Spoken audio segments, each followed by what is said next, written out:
जय हिंद। स्वागत है आपका डिस्कवर उत्तराखंड 24 न्यूज़ पर। मैं हूं आपके साथ अम्बेश पंत।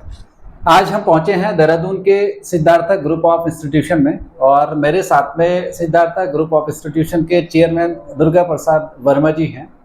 मैं बातचीत उनसे कर लूँगा कि किस तरह से एजुकेशन में आप काम कर रहे हैं, कब से आप काम कर रहे हैं। और कई सारे स्टूडेंट जो हमारे पहाड़ों में होते हैं उनको जानकारी नहीं होती कि जब वो 12वीं के बाद 12वीं पास करते हैं उसके बाद कहाँ पे वो चयन करें, तो देहरादून में आकर के वो भटक जाते हैं। तो क्या कोर्सेज आपके पास है, मैं सारी बातचीत आपसे कर लूँगा।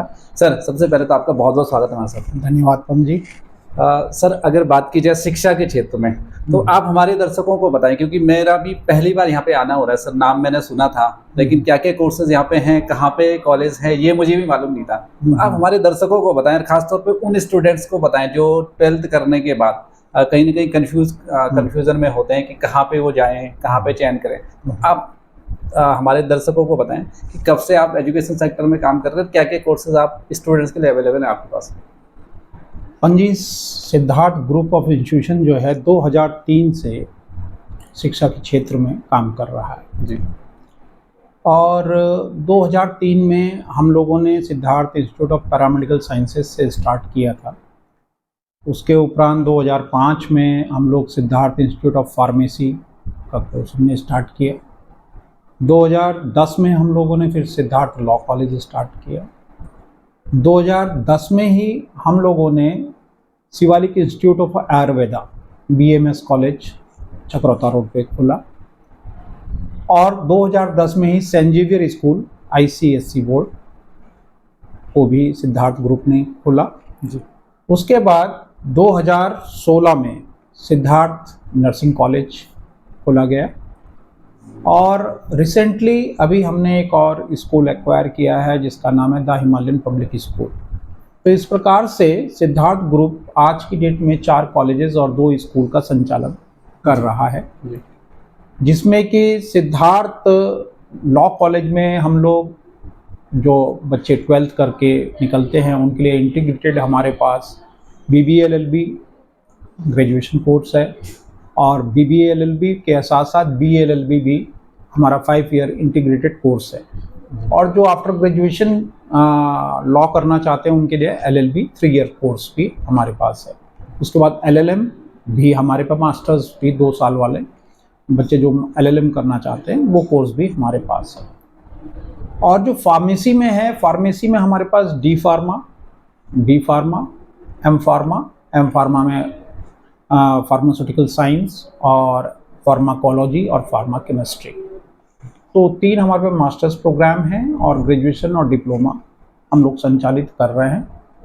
और नर्सिंग में हमारे पास BSc नर्सिंग जो 4 ईयर डिग्री कोर्स है और जो पोस्ट बेसिक नर्सिंग जो 2 ईयर डिग्री कोर्स है जो BSc नर्सिंग कॉलेज में संचालित हो रहे हैं।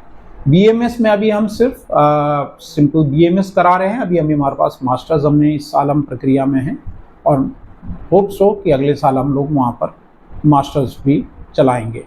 अभी वहाँ पर हमारे पास 60 सीट्स हैं। अब BMS में तो जो भी बच्चा आएगा वो तो नीट के द्वारा क्वालिफाई होगा तभी एडमिशन उसका हो पाता है। बाकी लॉ में अगर बच्चों को एडमिशन लेना है तो उसके लिए अभी CUT के एग्ज़ाम होने जा रहे हैं। उसमें जो बच्चे अच्छे ही स्कोरिंग कर लेते हैं, हम लोग क्लैट के माध्यम, क्योंकि क्लैट में भी हम लोगों का रजिस्ट्रेशन है हमारे कॉलेज का, तो क्लैट के माध्यम से भी हमारे पास बहुत सारे बच्चे अदर स्टेट से आते हैं। आज की डेट में 16 स्टेट से सिद्धार्थ लॉ कॉलेज में बच्चे अध्ययनरत हैं। और इस 2010 से आज तक के स्पैन में हम देख रहे हैं कि 18 से 19 स्टूडेंट और टीचर्स यहाँ से जजेस की ड्यूटी आज की डेट में अपनी जुडिशरी के क्षेत्र में अपनी सर्विसेज दे रहे हैं भारतवर्ष में। और APO तो हमारे यहाँ से नियर अबाउट 70 के अप्रॉक्स जो भारतवर्ष में अपनी सेवाएं दे रहे हैं। तो इस तरह से उत्तराखंड में यदि जो बच्चे सीरियस नेचर के हैं और रेगुलर क्लास में बिलीव करते हैं, उन्हें सिद्धार्थ उनके लिए एक बेस्ट ऑप्शन है। क्योंकि पंजी, हम छात्र राजनीति से जुड़े रहे। मैं 1991 में DVS PG कॉलेज का अध्यक्ष रहा और आप जानते ही हैं कि उस वक्त डीबीएस पीजी कॉलेज जो है 19 महाविद्यालय हमारे पूरे उत्तराखंड में हुआ करते थे, और one of the best college अगर पूरे उत्तराखंड में था तो वो था डीबीएस पीजी कॉलेज। वहाँ का मैं छात्र रहा हूँ।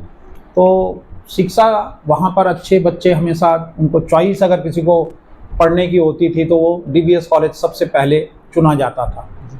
और उसी सीरियसनेस के साथ हमने यहाँ पर ये कॉलेजों की स्थापना की, और यहाँ पर हमारी कुछ ऐसी पॉलिसीज़ हैं जो बच्चों को और जो अदर कॉलेजों से हम थोड़ा सा डिफरेंस क्रिएट करते हैं। जैसे कि हमारे यहाँ कोई बच्चा एडमिशन जब लेता है और वो अपना किसी के ऊपर डिपेंडेंसी दिखाता है कि मेरी डिपेंडेंसी इसके ऊपर है, फादर के ऊपर, मदर के ऊपर, भाई के ऊपर, जिसके ऊपर भी उसने अपनी डिपेंडेंसी शो की है।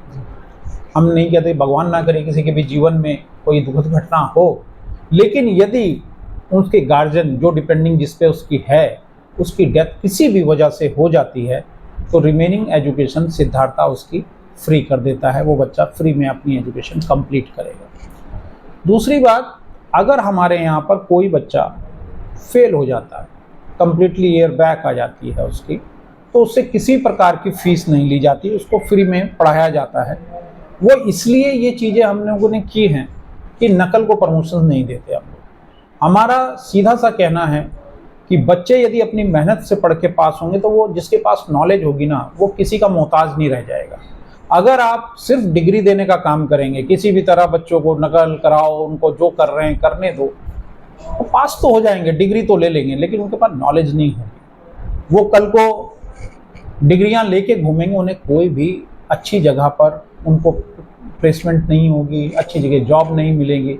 अल्टीमेटली उसमें हमारी भी बदनामी होती है कि यहाँ का बच्चा घूम रहा है मारा मारा, उसको जॉब नहीं मिल पा रही। तो हमारे सिद्धार्था में नकल को लेकर हम लोग बहुत सख्त हैं, और इसी के कारण जो हम कहेंगे फैकल्टी मेंबर्स का इसमें बहुत बड़ा योगदान है, और प्रिंसिपल्स का, कि उन्होंने इस परिपाटी को बहुत मजबूती से यहाँ कायम किया हुआ है, जिसके कारण उत्तराखंड में कोई भी अच्छा एग्ज़ाम अगर कंडक्ट होगा तो वो सिद्धार्था के अंदर होगा, चाहे यूपीएससी हो, क्लैट हो, नीट हो, ये सारे एग्ज़ाम के सेंटर हमारे सिद्धार्था कॉलेज में पढ़ते हैं। क्योंकि हम ईमानदारी से पढ़ाने में, ईमानदारी से एग्ज़ाम कराने में बिलीव करते हैं। क्योंकि हमारा एजुकेशन सेक्टर में सीधा सा कहना है कि we not choose the best, we make them best. हम लोग, जो हमारे पास बच्चा आ गया है, वो चाहे किसी भी पृष्ठभूमि से हो, किसी जाति धर्म क्षेत्र से हो, किसी प्रकार का भेदभाव नहीं है। रैगिंग नाम की चीज़ कॉलेज कैंपस के गेट के अंदर बिल्कुल भी परमिसेबल नहीं है। और मेरे संज्ञान में आज तक, मुझे 23 साल इस सिद्धार्था ग्रुप इंस्टीट्यूशन को चलाते हुए हो गया है, आज तक संज्ञान में रैगिंग का कोई मसला सिद्धार्था के पास ना आया है, ना कहीं सुना होगा किसी ने। मैं इतना विश्वास दिलाता हूँ कि यदि बच्चे सीरियस नोट पे पढ़ना चाहते हैं और इन सब्जेक्टों में वो अपना भविष्य देखते हैं, तो निश्चित तौर पे सिद्धार्थ ग्रुप उनके लिए एक बेहतर अवसर प्रदान करने वाला संस्थान है। चलिए सर, बहुत बहुत धन्यवाद आपका कि आपने एक बहुत महत्वपूर्ण जानकारी साझा की हमारे साथ में, क्योंकि हमारे साथ में हज़ारों स्टूडेंट जुड़े होते हैं, उन्हें मालूम नहीं होता, और पहाड़ी क्षेत्र से होते हैं, पढ़ाई में बहुत अच्छे होते हैं लेकिन इनोसेंट होते हैं, तो उनके लिए कहीं ना कहीं एक उम्मीद की किरण आपने जगाई है, और उम्मीद करता हूँ कि वो बच्चे जी खास तौर पे उत्तराखंड के बच्चों के लिए फर्स्ट ईयर में 25% का उनको हम लोग फीस में उनको डिस्काउंट देते हैं। क्योंकि हम उत्तराखंड की शिक्षा को और उत्तराखंड के बच्चों को प्रमोट करना चाहते हैं। तो कोई बच्चा किसी क्षेत्र से हो, किसी स्ट्रीम से आया हो, उसको 25% स्कॉलरशिप के तौर पे हम जरूर देते हैं, जो भी उत्तराखंड के बच्चे हैं। तो मैं उत्तराखंड के बच्चों को कहूँगा इस अवसर का उन्हें फ़ायदा उठाना चाहिए। चलिए सर, बहुत बहुत धन्यवाद आपका। Thank you Pant ji. तो इस तरह से ये मेरे साथ में सिद्धार्था ग्रुप ऑफ इंस्टीट्यूट के चेयरमैन थे, और जिन्होंने बहुत सारी जानकारी साझा की, और साथ साथ में उत्तराखंड के बच्चों की अगर बात करें तो आपने कहा 25% उनको रिबेट, कहीं ना कहीं उनको डिस्काउंट मिलेगा फीस में। तो ये बहुत महत्वपूर्ण जानकारी है, और मेरे इस रिपोर्ट को, इस इंटरव्यू को जितने भी स्टूडेंट देख रहे होंगे या उनके पेरेंट्स देख रहे होंगे, वे कहीं ना कहीं इस बात पे गौर कर सकते हैं। और जिस इंस्टीट्यूट का जो एड्रेस होगा मैं इस वीडियो में मेंशन कर दूंगा कि किस तरह से आप इंस्टीट्यूट से जुड़ सकते हैं, संपर्क कर सकते हैं, और कई सारी जानकारी आप आगे ले सकते हैं। बहुत बहुत धन्यवाद सर। धन्यवाद पंडित।